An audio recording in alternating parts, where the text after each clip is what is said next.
BJP కోయిలాగ పడ్డదట బీహార్లో. ఎందుకంటే ఇప్పుడు ఈ నితీష్ కుమార్ కంటే వాళ్ళకే బీజేపీ వాళ్ళకే సీట్లు ఎక్కువ వచ్చాయి కదా మొన్న అసెంబ్లీ ఎలక్షన్లల్లో. జర ఆగరాదుర్రా, నేను ఏదన్నా సరిగా చేస్తా, నేను ఏదన్నా ఒక ఉపాయం చేస్తా. ఉపాయం లేనివాడట ఊరవుతుంది వచ్చిండట. అరే మీరు ఆగురి, అది చక్రం ఎట్ట తిప్పాలో అట్ట తిప్పుదామని జర ఆగురి. ముందుగానైతే ఆయన జర్ర రోక్కు రాని.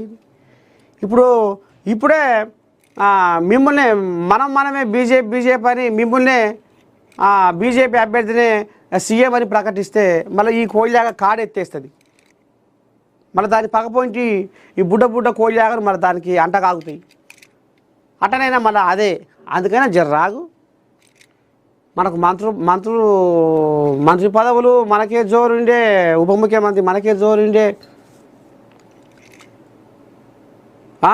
ముఖ్యమంత్రి కొన్నాళ్ళు కాగానే ఏం చేయాలనో గది చేస్తా, ఏ సాకు చెప్పాలనో జనాలను ఎట్లా నమ్మియాలనో అట్లా చేసి తిరగరాస్తా చరిత్రను. జర్ర ఆగురు అని మోదీ చెప్పుకొస్తున్నాడు.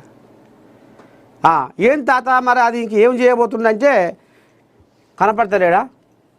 కోయిలాగ మొత్తం వ్యవసాయం చేసి ఎద్దయినట్టుగా కోయిలాగ ఇప్పుడు పండువారిపోయింది. ఇక రేపో మాపో ఏమో 4 రోజులైతే కుస కస రక్తం చచ్చిన పానం.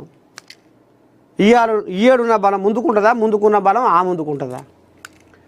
ఒక్క 4 రోజులు ఓపిక పట్టుని. ఇక ఈ కోయిలాగకు పానం బాగలేదు, సుస్థ అవుతుంది. మాట కోయిలాగ పరిపాలన అందియలేకపోతుంది, ఆరోగ్యం సహకరిస్తలేదు, పానం బాగుంటలేదు. ఆయన పానం కంటే ఎక్కువనా?